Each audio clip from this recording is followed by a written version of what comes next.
Welcome to all of you to this webinar side event of the UN Human Rights Council, the 48th session, which is being held in Geneva currently.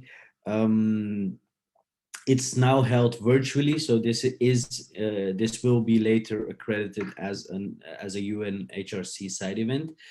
It was until the very last moment, it was unclear whether it would be held in person or not, but eventually the Swiss authorities and the UN have decided to hold it virtually.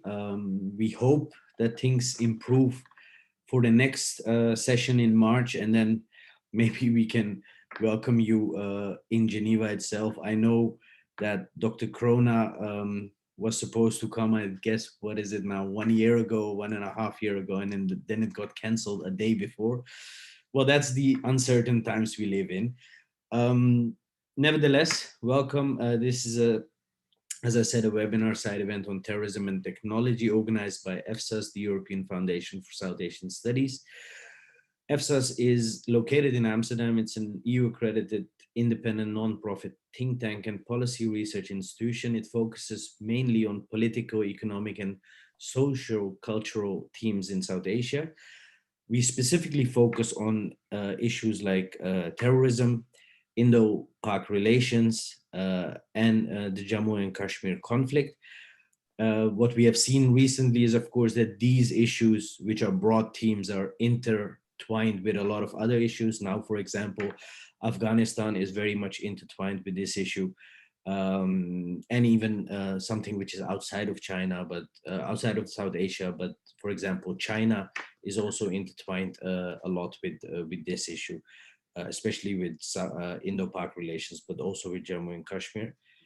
So this today, what we are doing is a side event, a webinar on terrorism and technology, basically trying to explore how terrorists have evolved in terms of technological advancements in the past few years. I think this was initiated or as we know it, initiated in this kind of manner, mostly by the advancement of ISIS, which used especially social media, but also other avenues of technology to their benefit and in a very, unprecedented way. But recently we have seen that other terrorist organizations are also catching up in different ways. So it's not always social media.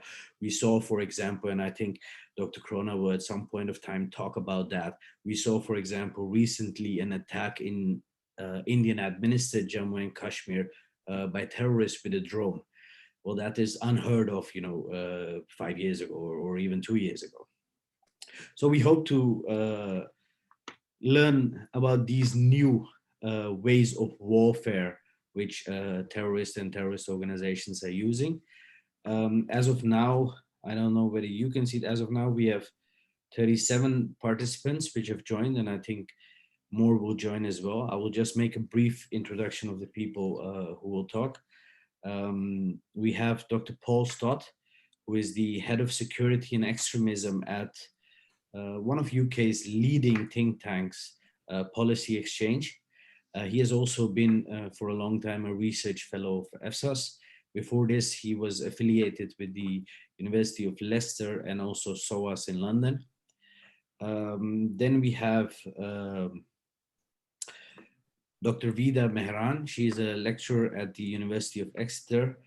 She specializes in studies of warlordism, conflict, and peace building in Afghanistan. She also joined us last week in a webinar on Afghanistan and the region post-Taliban takeover. She is from Afghan origin, so she is best placed to talk about the technological advancements of terrorist groups in Afghanistan, especially Taliban, for which she recently also wrote a very interesting article in The Guardian. Then we have Dr. Michael Krona, who is a media scholar and an assistant professor at Malmö University in Sweden. He's a specialist on Islamic States and other terrorist organizations' propaganda, mostly related to online propaganda. He's also has been the co-editor and author of The Media World of ISIS, And he's joining us from Sweden. Then we have Malaz Daoud, who will join us shortly. He's a political analyst, and formerly he's a chief of staff of Afghanistan's former president, Mr. Ashraf Ghani. He's also a research fellow at the Barcelona Center for International Affairs and a research fellow at EFSAS.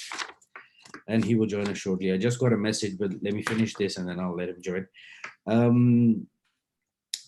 Just to explain the mechanisms of how it will work today, everyone will have around 15-20 minutes to present their presentation. You can share the screen if you have a document, a PowerPoint. I guess Postot already has one, and Dr. Krona also has one. You can share that if you want. After that, after everyone is done, we'll take a few questions, and then you can answer them. In between, if there are a few questions which really relate to the speech net just done by someone, we might take them in between as well, but we prefer to keep that for the end. For the participants who are joining, you can send in your question through the question and answer box at the bottom, almost extreme right. But at the right at the bottom, you can send in your question in a written form. It would help if you tell your name and your affiliation, not necessary, but you can send in your question. And if you have a specific question to a specific speaker, please mention their name. And if you have a question for the panel that anyone can answer, then you can just send in your question. Finally, before starting, I would like to emphasize that all of the speakers have been invited to present their viewpoints on the basis of their expertise and their studies, but the views presented might not necessarily coincide with the views held by EFSA. So these are strictly personal views.